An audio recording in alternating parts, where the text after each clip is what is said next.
வணக்கம். 100 சட்னியில் 8 ஒரு கார சட்னி அடுப்பத்து வச்சு ஒரு பேனில் 1 டேபிள் ஸ்பூன் நல்லெண்ணெய் விட்டு 10 மிளகாத்தூளை வறுத்து எடுத்துருங்க. அதே பேனில் இருக்க எண்ணெயிலேயே ஒரு கைப்பிடி அளவு கருவேப்பிலையை முதல்ல நல்லா வறுத்து எடுத்துருங்க. கருக விட்டுறாதீங்க, வறுத்து எடுத்துருங்க. இப்போ அடுப்பை ஆஃப் பண்ணிட்டு தேவையான அளவு உப்பு புளி போட்டு இன்னொரு கைப்பிடி கருவேப்பிலையை பச்சையாகவும் போட்டுக்கிட்டு, ஏன்னா அப்போ தான் ஃப்ளேவர் நல்லாயிருக்கும். 2 விதமாக போடணும், வறுத்தும் போடணும் கருவேப்பிலையை, பச்சையாகவும் போடணும். அப்புறம் ஒரு 2 சில்லு தேங்காய் அல்லது அரை மூடி, சின்ன தேங்காயில் அரை மூடி தேங்காயும் போட்டு இதோடு சேர்த்து அரைச்சி, தண்ணி விட்டு அரைச்சி சட்னி பார்த்து கொண்டு வந்துடணும். கடுகு உளுந்தம் பருப்பு அஸ் யூஷுவல் தாளிச்சுக்கணும். கொஞ்சோண்டு தாளிக்கிறப்ப பெருங்காயத்தூள் போட்டு தாளிச்சுக்கணுங்க.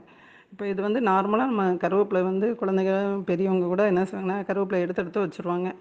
இந்த மாதிரி சட்னியாக சாப்பிட்றப்ப இது எல்லாருமே ஆட்டோமேட்டிக்காக இட்லி தோசைன்னா ஆட்டோமேட்டிக்காக நம்ம சாப்பிட்ருவாங்க. அடுத்து இது ஹேர் க்ரோத்துக்கு நல்லது, வயிற்று புண்ணாத்தும். அதனால் நம்ம எப்போனாலும் எந்த ஃபார்ம்லையாச்சும் நம்ம இந்த கருவேப்பிலையை சேர்த்துடணும்.